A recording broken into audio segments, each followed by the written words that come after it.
America और Iran के बीच जारी तनाव के बीच अब एक बड़ा मोड़ आता दिखाई दे रहा है। अमेरिका के राष्ट्रपति डोनाल्ड ट्रंप ने दावा किया है कि ईरान के साथ बातचीत इस समय भी जारी है और यह ईरान के लिए आखिरी मौका है। व्हाइट हाउस में पत्रकारों से बात करते हुए ट्रंप ने कहा कि अगर ईरान अब भी एक अच्छे समझौते पर हस्ताक्षर नहीं करता तो हालात और ज्यादा गंभीर हो सकते हैं। ट्रंप ने साफ शब्दों में कहा, यह उनके लिए आखिरी मौका है कि वे एक अच्छा दस्तावेज साइन करें। ट्रंप के मुताबिक अगले 1 या 2 दिनों में बातचीत का नया दौर शुरू हो सकता है। उन्होंने बताया कि इस बातचीत के 2 बड़े मकसद हैं। पहला, दुनिया के सबसे अहम तेल मार्गों में से एक स्ट्रेट ऑफ हॉर्मुज को फिर से पूरी तरह खोलना ताकि तेल और गैस की सप्लाई सामान्य हो सके। दूसरा, ईरान के परमाणु कार्यक्रम को लेकर अमेरिका की चिंताओं का समाधान निकालना। यानी अमेरिका चाहता है कि ईरान परमाणु हथियार बनाने की दिशा में आगे बढ़े। लेकिन कहानी सिर्फ बातचीत तक सीमित नहीं है। ट्रंप ने खुलासा किया कि उन्होंने रविवार को ईरान पर दूसरे विश्व युद्ध के बाद का सबसे बड़ा अमेरिकी हमला करने की योजना बना ली थी। उनके मुताबिक अमेरिकी सेना पूरी तरह तैयार थी, लेकिन आखिरी समय में उन्होंने इस हमले को रोक दिया। ट्रंप ने बताया कि फैसला उन्होंने सऊदी अरब, कतर और संयुक्त अरब अमीरात यानी यूएई जैसे खाड़ी देशों के नेताओं की सलाह के बाद लिया।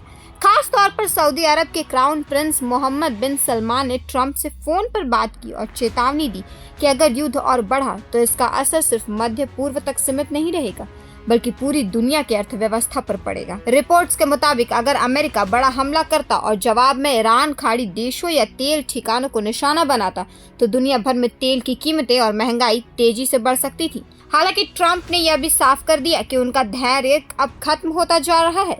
उन्होंने कहा कि अगर बातचीत सफल नहीं हुई तो अमेरिका आगे कड़े कदम उठाने से पीछे नहीं हटेगा। इस बीच ट्रंप ने ईरान पर दोहरा रवैया अपनाने का भी आरोप लगाया। ट्रंप का कहना है कि एक तरफ ईरान बातचीत की मांग करता है लेकिन दूसरी तरफ सार्वजनिक तौर पर कहता है कि अमेरिका से कोई बातचीत नहीं हो रही। ट्रंप ने कहा, चाहे ईरान माने या नहीं लेकिन बातचीत हो रही है और हमारा मकसद साफ है, ईरान को परमाणु हथियार बनाने से रोकना। वहीं दूसरी ओर कई अमेरिकी विशेषज्ञ और विपक्षी नेता ट्रंप की रणनीति पर सवाल उठा रहे हैं। उनका कहना है कि ट्रंप कभी युद्ध की धमकी देते हैं तो कभी आखिरी समय में हमला रोक देते हैं। आलोचकों का मानना है कि अमेरिका की सैन्य ताकत के बावजूद सिर्फ ताकत के दम पर ईरान को झुकाना आसान नहीं होगा। अमेरिकी सीनेटर मार्क केली ने ट्रंप की नीति को अस्थिर बताते हुए कहा कि ऐसा लगता है जैसे राष्ट्रपति हर बार हालात को फिर से पहले जैसी स्थिति में ले जाना चाहते हैं।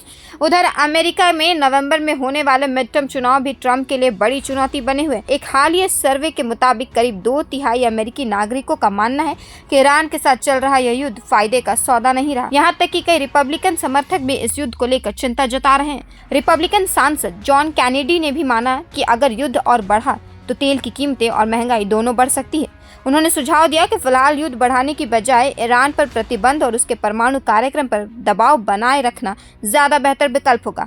अब पूरी दुनिया की नजर अगले कुछ दिनों पर टिकी है। अगर अमेरिका और ईरान के बीच बातचीत सफल होती है तो स्ट्रेट ऑफ हॉर्मुज फिर से सामान्य हो सकता है और वैश्विक तेल बाजार को राहत मिल सकती है। लेकिन अगर बातचीत विफल रही तो मध्य पूर्व में संघर्ष और तेज हो सकता है, जिसका असर दुनिया की अर्थव्यवस्था, तेल की कीमतों और आम लोगों की जेब पर भी साफ दिखाई दे सकता है। फिलहाल के लिए इस खबर में इतना ही। ऐसी तमाम बड़ी अपडेट्स के लिए जुड़े रहिए प्रभात खबर के साथ। धन्यवाद। प्रभातखबर.com, विश्वास वही, रफ्तार नहीं।